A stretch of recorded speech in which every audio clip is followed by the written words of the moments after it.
Good afternoon. Thanks for being with us. The couch is empty now, but not for long. We have a great show for you today. I know, we do have a great show. You know what I was going to say? We're halfway through kind of here, and I'm thinking about the weekend. But from my understanding, it's going to snow. Is that it? Yeah, Ron was saying something about it. Hopefully, I mean, if you can stay inside, it sounds like most of it's going to be early in the morning. Yeah. So overnight, early morning, if you could stay home, you know, enjoy the first snowfall from the window in the comfort of your own home. We're really rolling into the holiday season now. All right, I love it. So I think that this is your sign right here to order takeout tonight, and I'm all in for this. There's a new restaurant in Squirrel Hill. They specialize in Shanghai cuisine. They just opened. It's called Chow's Kitchen. You see them there. I can't wait to go over there and taste some of that food. It's gonna be really good. The takeout has come to us today, and we're not complaining. Not at all. Well, a lot of us are trying to save time and money right now, but we have all made some big mistakes. And so that's what this week's question is. What is the most expensive mistake you have ever made? Would you like me to share what mine is? I would like you to, yes. You can head to our Facebook or Instagram page to weigh in yourself. We're going to talk about your responses on tomorrow's show, but I will tell you, this was the most expensive mistake my mom had to pay for. When I was just learning how to drive, I backed up. I was in the garage. I was backing up the car, and the garage door was not up all the way, and I hit the bottom planks of the garage door. And my mom did not yell at me. I think there was a very calm, like, woosah. I mean, we did not have money. Like, my mom was a single working mom. There was not money to be had. So I think she looked at that. She was like, okay, gotta pay for that. Your car insurance is obviously gonna go up now. All these things are hitting her. So that is the thing that I can remember that was the most expensive mistake that that ever happened to me that my mom actually had to pay for. Well, you know what? It's funny that you say that.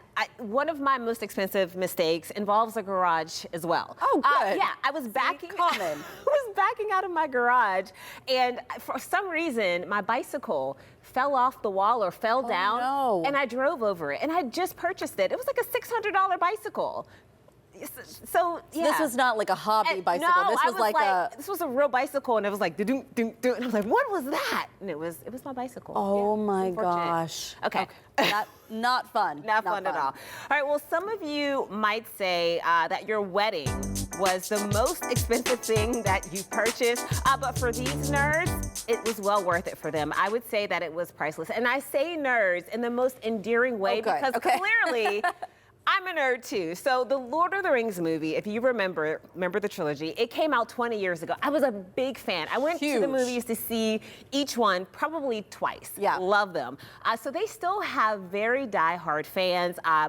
These two who decided to get married at one of the sets that still exist in New Zealand. They decided to get married there. They ended up getting the surprise of a lifetime. They were getting married on the movie set, and the OG Hobbit himself surprised them. Elijah Wood, who he played Frodo. Do you remember him, right? Of course I remember him. All three movies. So all of the pictures, they're so sweet. I would have passed out. I mean, this is the Hobbit. This is Frodo. I saw Elijah Wood once, actually. He was in town filming for something, and he was at the Starbucks downtown. You say that so casually. Well, I didn't say anything. Scott, were you with me? Maybe it was Jeff Roop. I had a photographer with me, and I don't remember, but I was like, oh my gosh. I think that's him. I'm pretty sure that's him. It was him. It was him. So I love cool. that for them. I mean, that's something that they will never forget. So I feel like this has happened a time or two. It's not obviously super common, but you'll see a celebrity who pops into like an engagement video that's happening or something like this. And every time this happens, the celebrity is usually very underdressed for the occasion. Exactly. Like, was Elijah in a windbreaker? Yes, he was. No one cared. The dress code went out the door. No, of course not. Why would you care? This just made your wedding. Was that Tom Hanks who showed up at a wedding? Was it here in Pittsburgh? Maybe. That sounds familiar, but yeah, that's fun. So funny. Okay, well, the Pittsburgh International Airport is getting closer to the day when the new terminal opens. And as you know, we all here in Pittsburgh are a little bit nostalgic. Yeah, we definitely are. We like to lean into the things that make us who we are. And so when you go to the new terminal, you're actually going to see something old that is new again. Yeah, the old Calder Mobile, which was at the airport on and off for almost 70 years crazy? is back and restored. And I was looking at this like, why does this look so familiar? Well, it's because we've seen it before. You have seen it before. But here's so the Pittsburgh Magazine did a huge write-up on this, going really deep into the history. They had a huge press conference about all the art that you're going to see at the new terminal. We actually did a story here at KDKA too. But what I found really interesting is that the artist who did this, Alexander Calder, was not happy, according to the Pittsburgh Magazine article, when it was painted green and yellow at one point. Wow. They repainted it, and it was supposed to be red, but it came out more like a pink. Pinkish color. Yeah. I think we were a little bit more happy with that. Right. Still not perfect. And then it went through, you know, all these different variations and up and down. And so now it is back, and it looks beautiful. It does. And Calder, he has all of these like kind of hanging mobiles all over the country. Yeah. And we have one of the, I think, the best ones there. And I must say, like, all of the artwork, I'm seeing little bits and pieces of it. They're all local artists. Yeah. And my brother, he works at the Pittsburgh airport, so he gives me like a little sneak peek. I didn't know that. Yeah, he sends me pictures. And all of the art looks fantastic. I mean, there's wooden sculptures down by the baggage claim. There's just art. They're doing it Everywhere. Yeah. Yeah. Well, they want to make it an experience, I think. Right. So while we like to cling to our past, we do know that we have to say goodbye to something very soon. And the airport is leaning into the nostalgic part of all of us. They shared our love of the clickety-clack. Take a listen. There you go.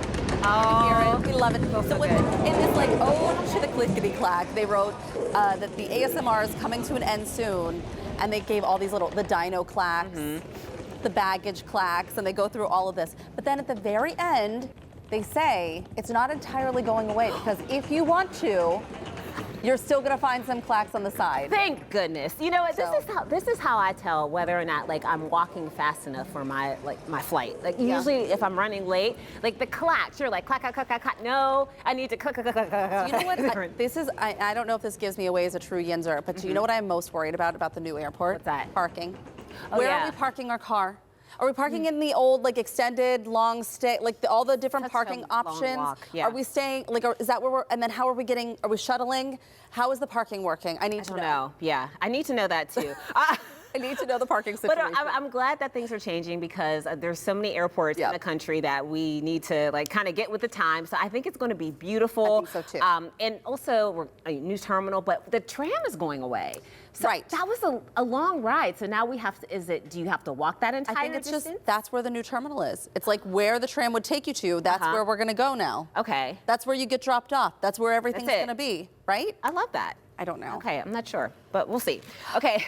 Stresses me out, to be honest. If you're at the airport right now, perhaps you're thinking about going on vacation, think about what you pack in your carry-on bag or in your purse. You know, maybe your passport, a charger, headphones, just like your typical things. Well, I was reading this article in People magazine, and they said that there is one item that you should never leave home without, and it's probably not what you think. It's a pen.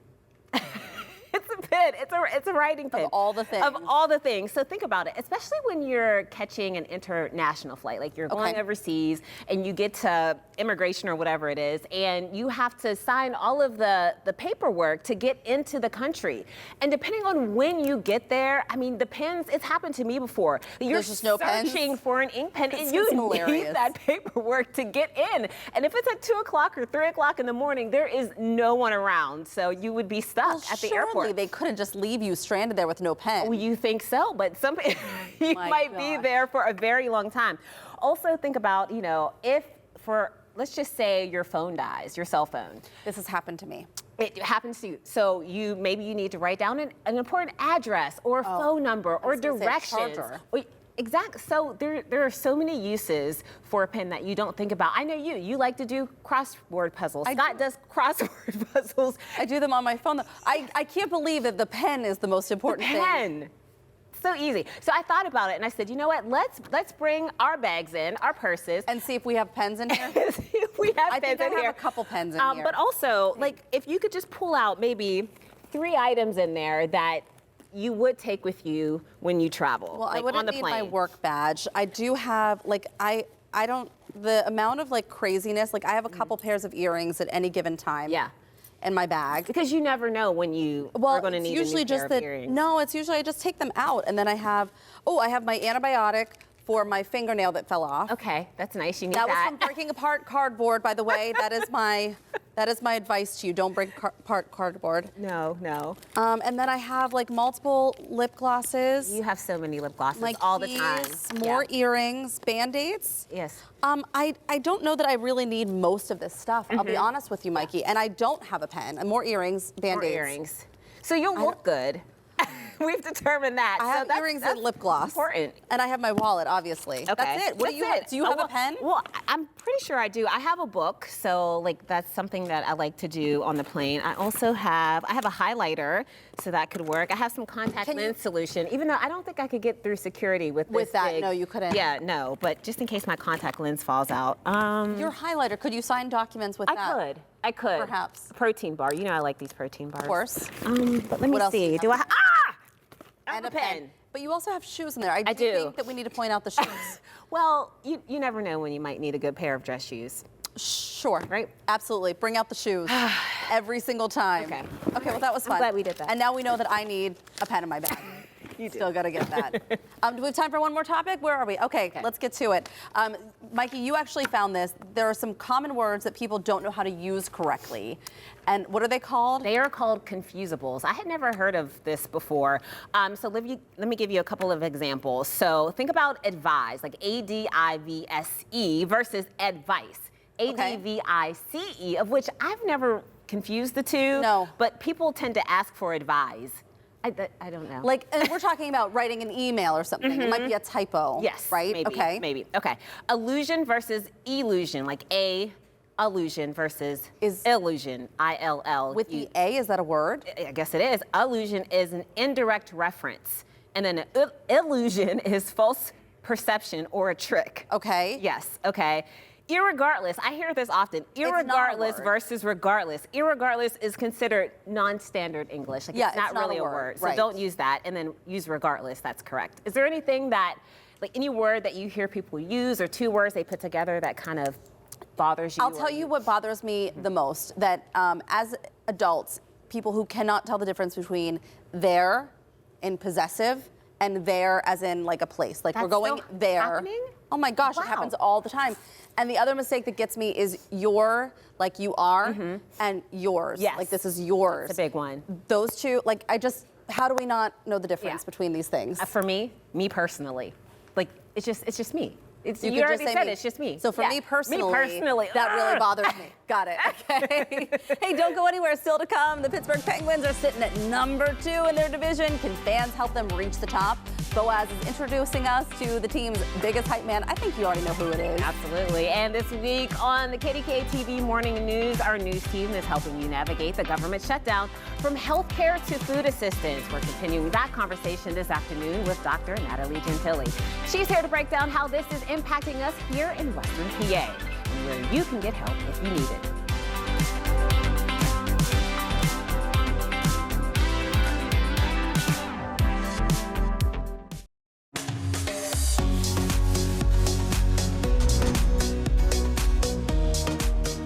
For many Pittsburgh families, SNAP benefits are a lifeline, helping to stretch grocery budgets and make healthier choices. With new cuts to the program, what's the real cost to our health? Dr. Natalie Gentili joins us this Wellness Wednesday to break some of this down. You know, for some people who are not familiar with SNAP, what is it? And talk a little bit about who it serves. So, Supplemental Nutrition Assistance Program, formerly called food stamps. This is for low-income families. A lot of times we're talking about children, people with disabilities, elderly populations that are relying on this supplemental assistance to get food in their homes on a day-to-day basis. Yeah, this is how they're eating Correct. every day. Yeah, Yeah. food. We need food. Yes. We need to eat. Yes. Right. So with these new cuts, tightened eligibility rules as well, many families could lose their benefits altogether. Can you talk a little bit from a medical perspective on what kind of health effects this can have overall? Sure. So if we first start with hunger at a baseline, and think about kiddos, for example, we're going to have poor concentration and attention in school when kids aren't having access to food on a consistent basis at home. When I think as a physician about the implications of poor food access and food insecurity on somebody's health, you might be choosing between food and your medications. You might be choosing between food access and going to a doctor's appointment. And these have repercussions down the line. Right. This means that people aren't going to have great adherence with their medications. If you have diabetes, high blood pressure, that's a game changer for you. Right. If you're not consistently, adhering to the medication regimen or seeking medical care. But that is the reality that people will be choosing between eating and actually seeking health care and taking care of their own bodies. And also the food that they have access to, if it's less than they normally do, right? Or if they're finding things that are more calorically dense but not nutrient dense, then they're also not going to have great health either. High sodium foods, right? Ultra processed foods that are affecting their health poorly. I think fast food immediately, for sure. And so I'm thinking that this is not just affecting people from a physical perspective in terms of like some of the disease outcomes, but also like, mentally, just not having enough food. Like kids can't perform in school, adults can't perform at their job, and it just has so many widespread ramifications.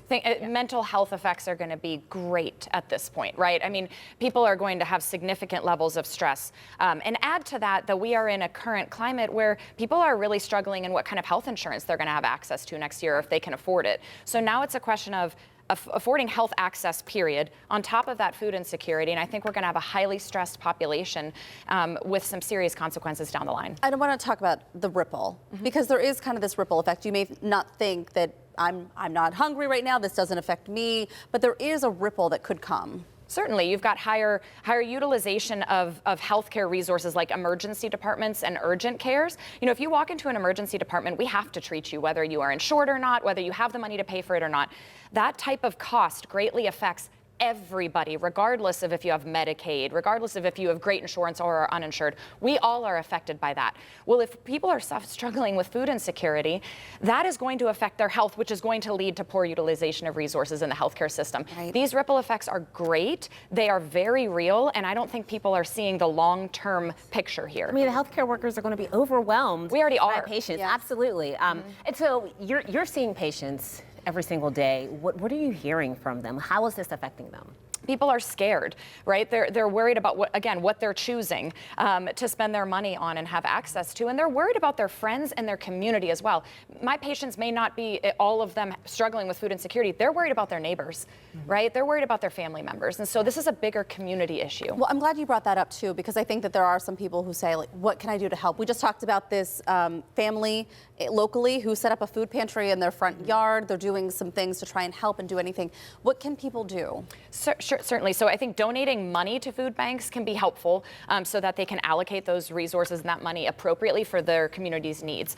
Donating food, of course, to food banks and local food pantries, absolutely. We have a box at our office, for example, where it's just a take what you need, leave what you don't need, no questions asked. I mean, so because even if it's not my patient who needs it, they might know a friend. And I think another important thing is not everybody can make it to food pantries during their work day. And so if you know someone who's struggling, you're able to go and pick up something for them and help them. I think that goes a long way. And it's something, honestly, I didn't realize until someone brought that to my attention. Interesting. Oh, really important conversation. Yes, thanks for breaking down the big picture for us. Yeah. Well, if you're interested in learning more about Direct Care Physicians of Pittsburgh or Rebel Wellness, head to our website, kdka.com/talkpittsburgh. And local nonprofit 412 Food Rescue is stepping in as well. We wanted to pass along this valuable resource. They take surplus food and deliver it to local communities that are in need. If you are a local business who would like to participate by donating excess food, or if you could benefit from assistance, we're going to have the information that you need at kdka.com/talkpittsburgh.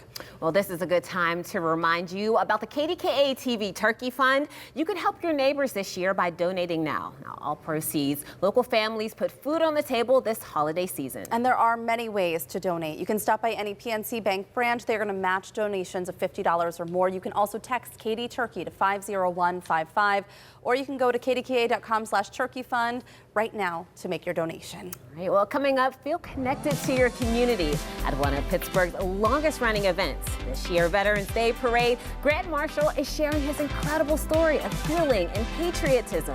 Be sure to add some inspiration to your day.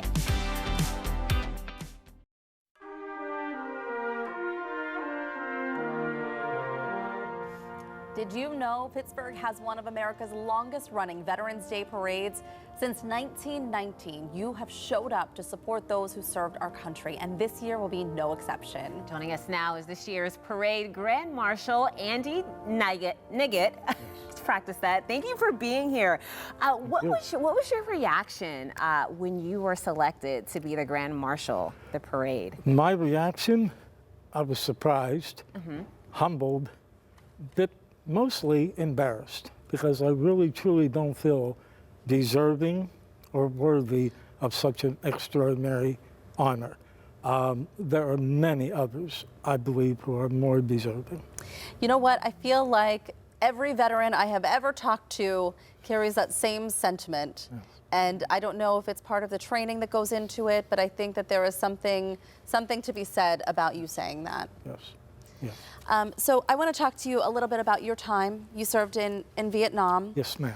I told you that while it was before my time, one of the most powerful books that I have ever read is called The Women, and it talked about the men and women who served in Vietnam and what it was like coming home after that war. Yes. And I know that you had such a traumatic experience yourself. Can you tell us a little bit more? Yes. In October of 1968 is when I was wounded. Not expected to survive, but I am very fortunate and grateful for all the medical personnel who truly gave me life. Yeah. They saved my life, and they afforded me the opportunity to have my life, to have the family, and that is appreciated very much. Your wife who's here right now? She is, Yeah. and because of her, my two sons, and of course my parents and extended family, without their support and sacrifices, I would not have the life I do. Wow. Yeah, it's all about the support, and just thank you for that powerful, just positive outlook that you have. This is the 50th anniversary of the end of the Vietnam War. What was the biggest lesson that our country has learned from it? Well, it finally ended on April 30th of 1975. I think one of the lessons is that you have to determine the reason for the war. You don't just send young men and women to sacrifice their lives, to put themselves at risk, without having a real good reason for it. For me personally, it's very difficult for me to support war. Yeah. I really am not a believer in war, although in reality they occur. But again, the lesson is that if you're going to send these men and women to war, have a reason, and even more so, when they return, accept them. Yeah. Accept them back into society. Be there to support them. Absolutely. You had the support waiting for you, but not a lot of veterans do. Families. Yeah. Yes, right. families. Society, no. I want to talk about that because as a community, we can be there, and I know it's just a one day of support, but even just being there for the parade, I think being there to show our support for our veterans is a powerful movement. It absolutely is. You know, it's the recognition there. When Vietnam veterans returned home, we did not have a welcome. We were not accepted. Actually, we were pretty much ostracized, rejected, stereotyped and stigmatized. Yeah. We've come a long way since then, for sure. And what I will tell you about Vietnam veterans, we are warriors and we are survivors. Absolutely. And we began that change in 1978. Yeah. We began the movement and an uprising to change our lives, but also to change this society. Yeah. Well, you're part of a big movement. Thank you. Thank you so much for your service and for your time today. Thank you, and thank you for this opportunity and for promoting our veterans and also the parade. Absolutely. Thank you. Thank you so much. All right, this year's Veterans Day Parade is this Saturday at 10:30 in the morning. It runs along Liberty Avenue starting at 10th Street. And make sure to watch KDKA TV News tonight at 6. Ross Gadati is sharing the story of Andy's return to Vietnam decades later and the documentary that captured it all. Something you don't want to miss. Still to come on Talk Pittsburgh. Don't like something? Comment. Strong opinions? Post it for the world to see. Our thoughts can be posted as fast as our fingers can type, but is that a good thing? Join today's Hot Take conversation after the break.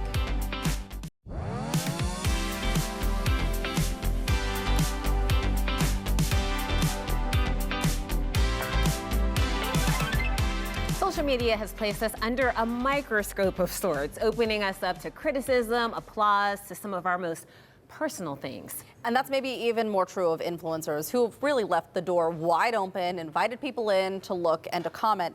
And the influencer that I specifically want to talk about today is Molly Bluestein. She's catching heat after an article in Architect Digest. They featured her and her rise on social media, her Substack that she's known as the accidental influencer, but she also has this Substack as well. Yeah. And they really focused in this on her interior design style. The New York Post, though, got a hold of the feature after the comments exploded, criticizing her and her statement that she hates mid-century pieces, for instance, but some commenters said that her furniture was, in fact, mid-century. They also criticized the magazine for the feature of what some called mediocre style. As the Post reported, one comment, quote, "It's her taste, and that's perfectly fine, but let's not pretend it's something revolutionary." So, look, this is what I wanted to get into for our hot take today, because I feel like we have become this society where we think it is so easy to post whatever we want to say about whatever we feel. Gossip has always existed, and I think it is part of human nature to gossip. Whether you like it or not, you probably are gossiping.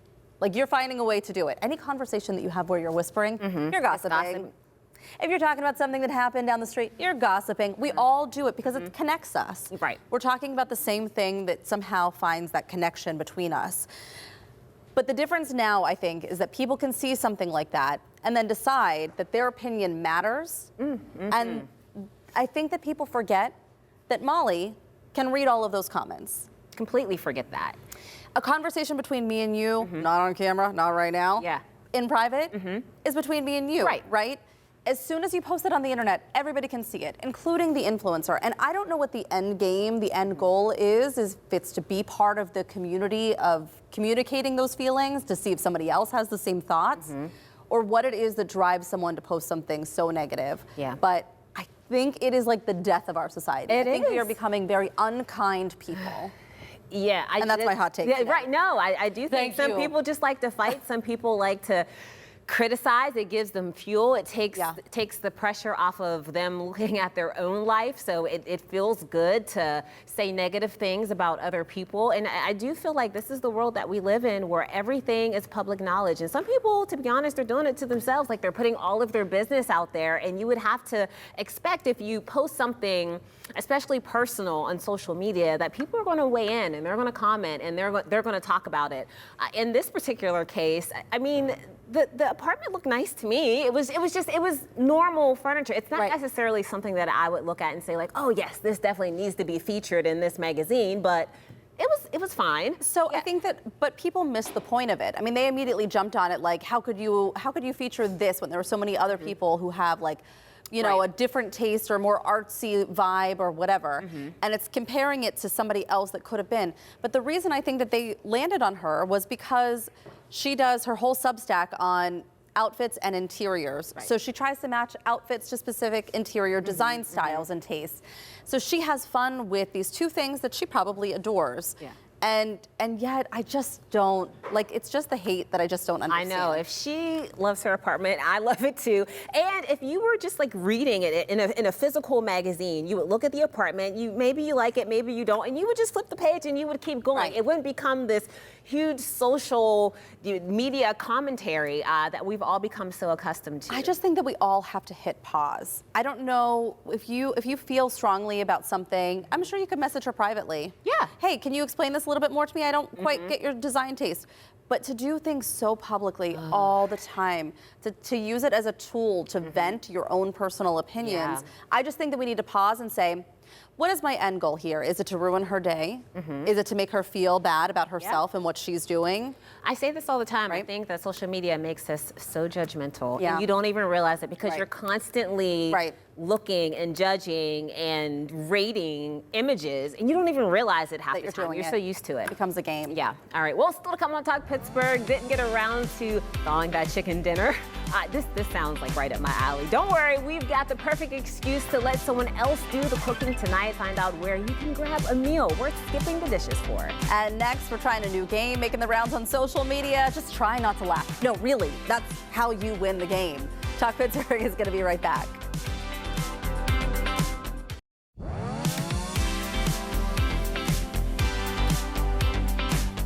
Today, we are trying a new game. One of us will act out something ridiculous, and the rest of us try not to laugh. All right. Take a look at how it works. You laugh, you're out.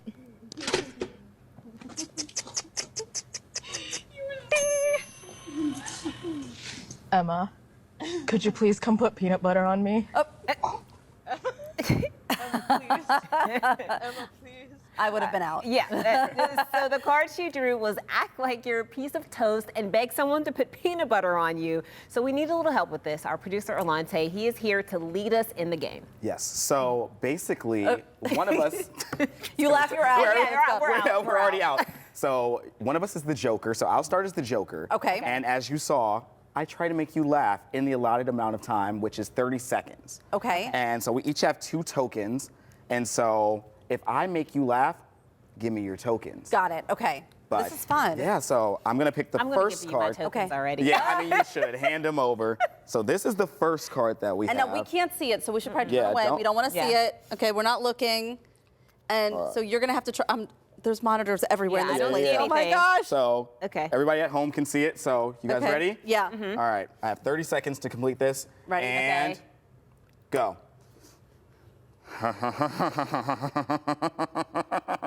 Evil laugh. Ooh. Maniacal. Are we trying to guess that? You have bad gas. just trying to make you laugh. Trying not to Sinister.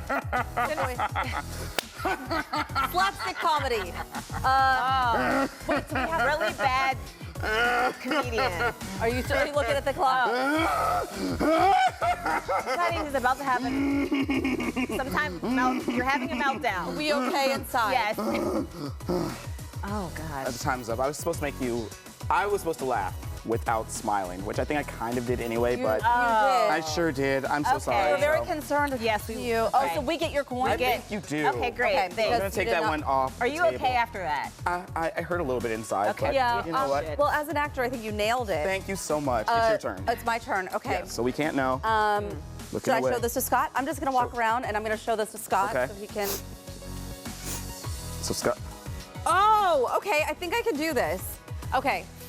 All right. We're going to flip this? Yeah, flip Okay. it. All right. And here we go. All right. You ready? A flamenco, a bird. You're on a tightrope. Oof. You're Gone with the Gumby. Wind. Superman. might- Drunk Superman. You might see me at like a mattress sale. Oh, you're one of those inflatable. Oh, she's definitely thing. the inflatable We one. don't know what the name is. It was though. good guessing, Yeah. no laughing. Does that mean I Okay. get your tokens? I Or do I have think- to give them away? You have to give him away. Get out. Yeah. I think that's how it works. Okay. I thought I did that. Mikey, Good. it's Okay, your so I pick a turn. card. But that was a good job. It was. Thanks. Good job. It's out of breath. A lot of too. energy, You're right? pretty flexible there. Okay. All right, Mikey, you show your card off. We're looking away. Gosh. But let's see if you can do it. I think you got this. Okay. Hopefully. Here we go. Okay. Okay, so I'm gonna flip the time. Got it.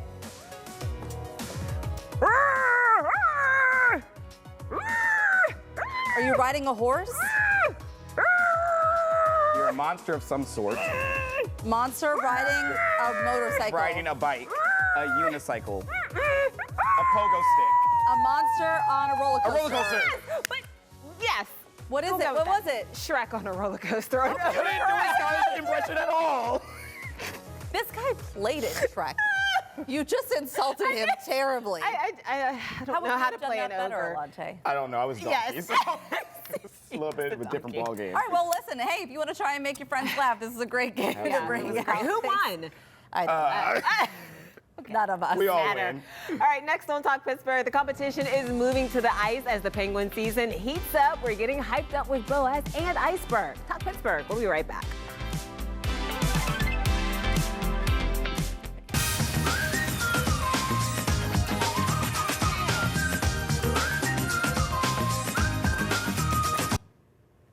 Well, the Penguins are sitting at number 2 in their division, and tomorrow they face the Washington Capitals right here at home. So let's help make PPG roar. Boaz knows where we can get a little help from a very special flightless bird.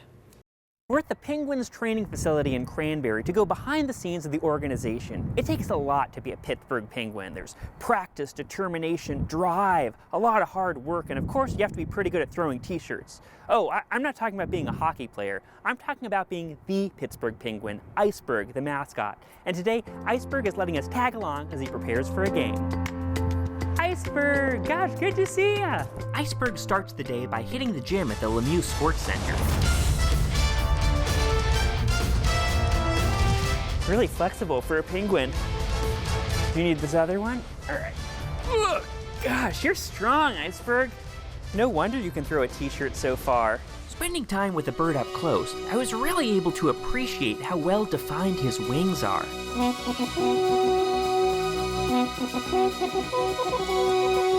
Next, we headed over to the stand so we could practice some of his classic arena antics, including his fancy railing work, which is a lot harder than it looks. Now, I don't know about the sliding.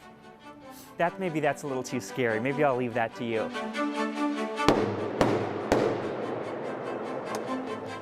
Oh, wow. Gosh, that's a lot louder than I expected. Okay. Why is, when you do it, it's like 100 times as loud? Then it was time to hit the rink. Iceberg took a lap with the Penguins' victory flag before inviting me to join him. Oh, wow. This is terrifying, Iceberg. Okay. I'm skating a little bit. I think I have a long way to go before I can be a hockey player or a mascot. Gosh, I like this side part. Maybe I'll just really stick on here. Do you have any of those little chairs that kids have at skating rinks? No, I'm not a great ice skater, but Iceberg was a very patient coach, and not too much of a show-off. Is it true they pay you in fish?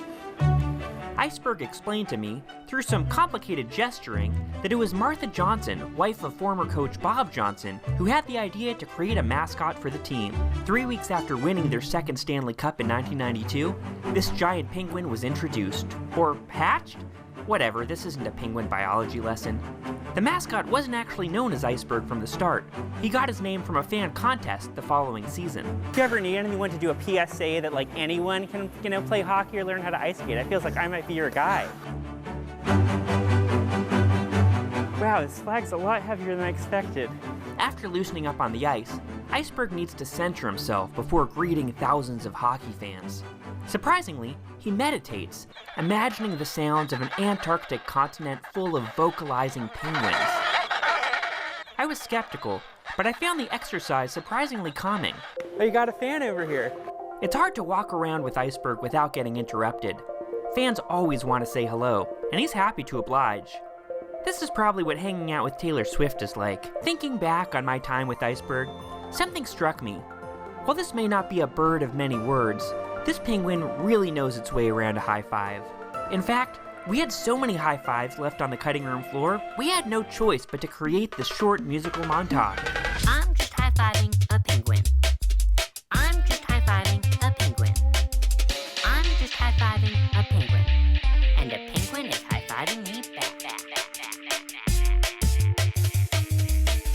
Watching them high five, I don't know why, it's just so entertaining. Boaz holding onto the wall, high-fiving. It's my favorite. I love it. Well, the Pens play the Caps tomorrow at 7:30 at PPG, and they're holding a special military appreciation game Sunday against the Los Angeles Kings. Still to come on Talk Pittsburgh, are you feeling that midweek dinner panic? Well, consider this your fortune cookie hint. A new Squirrel Hill restaurant is coming to the rescue. Find out what's on the menu so you can get those orders ready. That's next.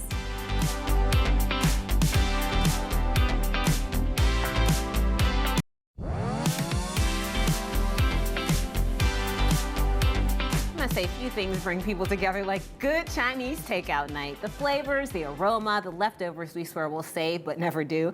And if your idea of comfort food comes in a little white box, we've got great news for you. It's Chinese takeout, and instead of calling it an order in, it's being made fresh right here in the studio. We're cooking up something special with Steve Chow and Mike Chen, the team behind Squirrel Hill's Everyday Noodles and their newest venture, Chow's Kitchen. Welcome. Thank you. Thanks for being here. Thank you for having us. I think that we should ask our chef here to get started. What are we going to make today? First, we're going to make you a sort of vegetable. Okay. And, you know, we call it vegetable delight, but a little bit different than the regular one because I use pumpkin. Okay. I Give a little use- fall flavors.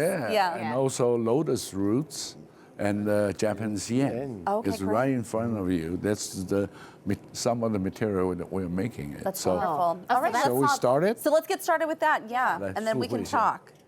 That's great. That's good. So this is lotus root right here. Yeah, you're this saying. one. Okay. Wow, I've never seen that before. That's what I say. I try to create something, and people didn't realize this can be cooked Yes.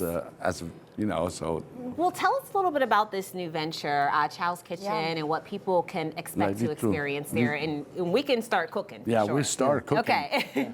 And Chow's Kitchen is this because you know we own the Everyday Noodle for, Right. for years. Yep. And then one day he say, "Hey, there's a space ready. You know, we can have it." I said, "I'm 73." You're like, I don't know if I want another But he business. said, let's do something because right now everybody doing like Szechuan style. Yeah. all those.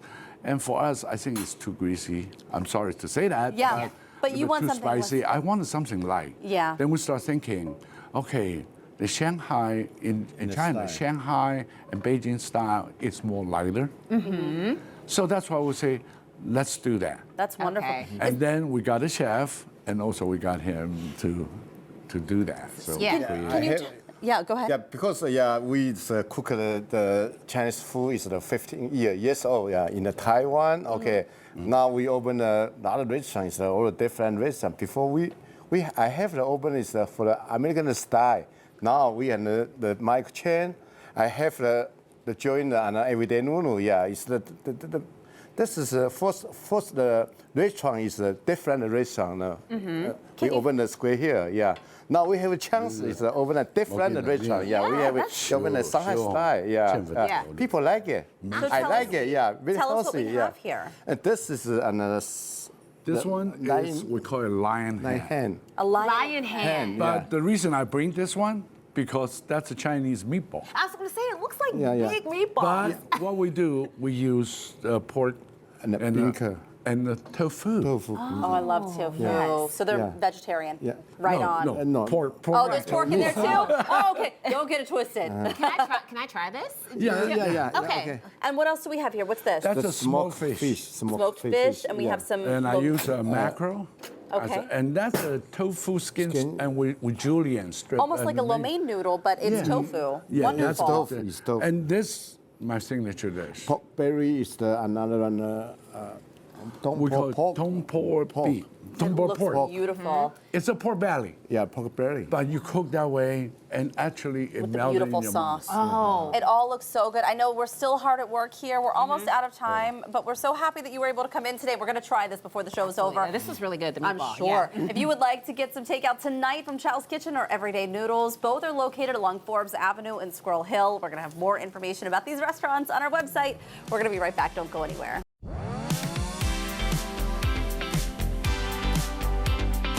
Okay, what was your favorite moment today? You know what? It had to be the game we played.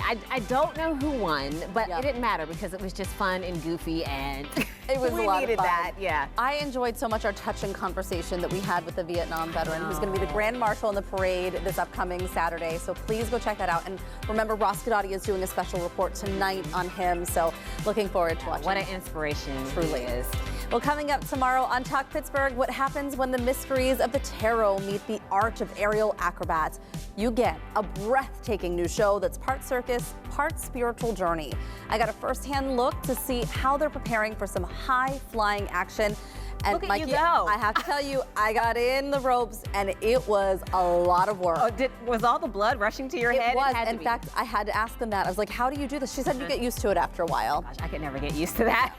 And your car's in the shop, the AC's on the fritz, and you can't find anyone to fix it. Sound familiar? We'll find out what's driving the nationwide shortage of skilled workers and how you can start to close the gap.